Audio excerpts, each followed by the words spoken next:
nasa puso ng kontrobersiya na bumabalot ngayon sa usapin dito sa Senado ay ang aplikasyon ng batas, ang Republic Act No. 9851, ang Rome Statute at ang ating konstitusyon ukol dito sa tamang proseso ng pag-aresto kay Bato de la Rosa. Ito po muli si Attorney Mike Operario. Pag-usapan natin yan.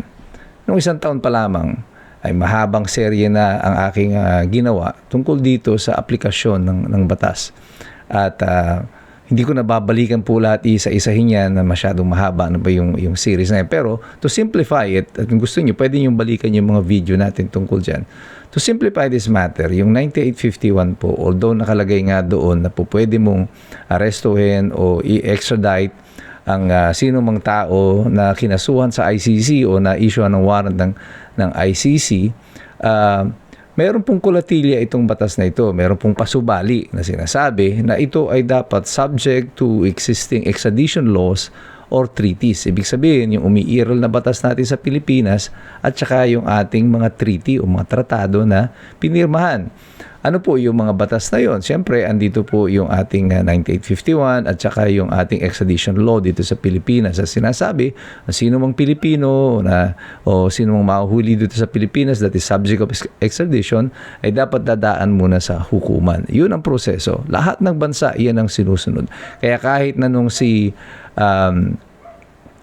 Saldico ay hinuli sa Prague, sa Czech Republic, ay tinanong din ito nung isang mamamahayag natin dito sa Pilipinas, pumunta doon, tinanong yung mga otoridad doon sa Czech, hindi daw pwede na isinakay na lang sa aeroplano si Zaldico, dinala sa Pilipinas. Ano sagot sa kanya? Hindi pwede kasi kidnapping yon. Lahat, buong mundo, naiintindihan na ito ay kidnapping. Even if you apply yung Rome Statute, sabi natin ng kampo nila Rodrigo Duterte, hindi na applicable ang Rome Statute. Sabi naman ng ICC, applicable ang Rome Statute. Okay, so balikan natin ang Rome Statute. Di-apply natin ang Rome Statute. Sa ilalim ng probisyon ng Rome Statute, kailangan po ang tao na aarestuhin dito, halimbawa sa Pilipinas, si Bato de la Rosa, kung siya dito aarestuhin, ay dapat isurrender siya, hindi sa eroplano siya isakay at dalhin sa Hague. Dapat siya dalhin sa judicial authorities dito at pwede siya mag-apply ng piyansa or interim release.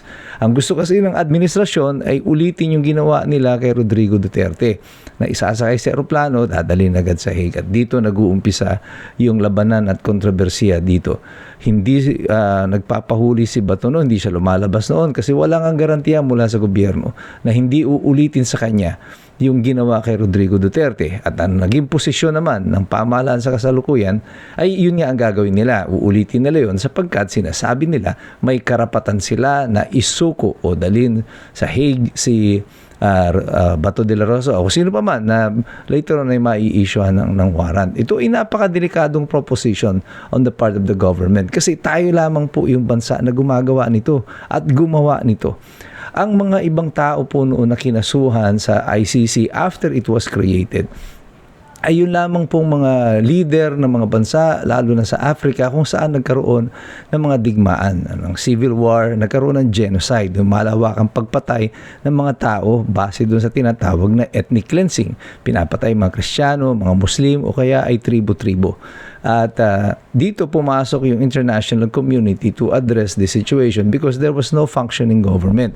Sa Pilipinas, gumagana naman po ang ating mga husgado at si Rodrigo Duterte lamang po at ngayon ay si Bato de la Rosa ang lilitisin sa Hague hindi dahil sa mga war crimes kundi dahil sa ordinary crimes na covered naman ng mga kasalukuyang batas natin dito sa Pilipinas. Maraming mga nagsasabing mga eksperto, mga abogado na nagsasalita na para bang yung ICC na ang pinakamataas. Ito na yung Diyos ng lahat ng hustisya at katarungan dito sa buong mundo. That is a wrong assumption. You see, out of the 196 nations na miyembro ng United Nations, only 123 po ang unang pumirma niyan. Pero out of the 123, 10 na po ang umatras niyan, at bumawi ng kanilang pirma, kasama na nga po ang Pilipinas. At pagkatapos po ng Pilipinas, mayroon pang ibang mga bansa na bumawi ng kanilang pirma dito sa ICC. I think the latest was Hungary.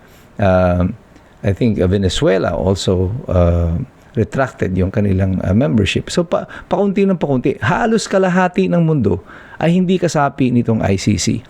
Kasama po dyan yung malalakas na bansa kagaya ng Amerika, ang China, ang Russia, and even Ukraine, ang Israel.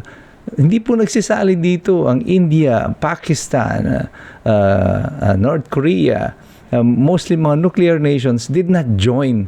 Ano ang alam nila na hindi natin alam? Alam nila na hindi maganda itong proposition na ito under the Rome Statute na ang isang hukuman na kagaya nito ay magkakaroon ng diretsong pakialam o intervention sa pamamahala ng isang bansa. Kanya nga po itong ICC sinasabi nila kasi miyembro daw tayo ng ICC kaya dapat na-issue ng warrant of arrest si Rodrigo Duterte at si Bato de la Rosa. Yan po isang malaking kahangalan kasi ang Ukraine at ang Russia hindi po miyembro ng ICC. Pero dahil po sa giyera sa Ukraine at ICC, nag-issue sila ng warrant against Vladimir Putin. Bakit? Hindi mo nga miyembro yan. So, ibig sabihin nito, ang ICC, ginagawa nila, sasaklawan nila lahat kahit na hindi mga kasapi. Ang Israel hindi po kasama ng ICC, hindi sila pumirma dyan sa Rome Statute. Pero bakit inisyuhan ng warrant si Benjamin Netanyahu? Well, it is because itong ICC has its own globalist agenda na hindi ngayon siya tumatalima doon sa objective ng ibang mga malayang mga bansa na marunong at nag-iisip. Ang Pilipinas lamang po ang kaisa-isang bansa na hindi ko masabing nauto kasi ginamit natin yung ICC, ginamit ng administrasyon ang ICC bilang instrumento ng harassment, a political instrument of harassment para po ang kanyang mga kalaban ng administrasyon na ito ay isa-isa po nilang patahimikin.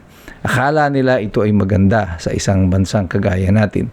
Di nyo napapansin, tayo lang ang nagbibigay ng dahilan ngayon dito sa ICC to exist. Sila ay pinatungan ng sanction ng United States at ng Israel, pati ng Russia, dahil sa pag-issue nila ng mga warrant of arrest. At inissuehan nga rin sila ng Russia ng warrant of arrest yung mga judges. At wala silang magawa sa mga bansa na ito, yung Russia at ang Israel at ang Amerika, kasi malalakas na bansa. Pilipinas, kayang-kaya kasi uto-uto tayo.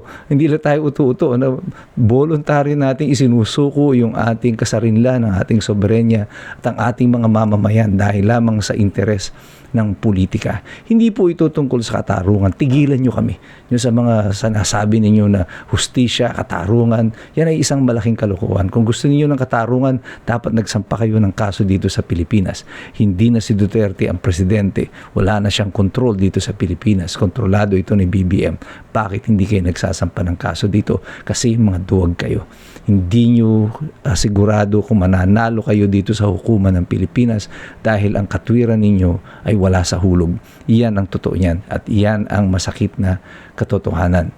Itong fiasco na ito sa ICC bandang huli ay isang bagay na pagsisisihan ng administrasyon na ito. Kasi kung totoo nga na siya ay naniniwala sa jurisdiction ng ICC at sa kapangyarihan ng ICC, well, sige nga, bakit hindi ka pumirma muli at sumali kang muli sa ICC? Diba? Kasi natatakot ka na pagdating ng panahon, ikaw naman ang babalikan ng instrumentong ito na ginagamit mo laban sa iyong mga kaaway.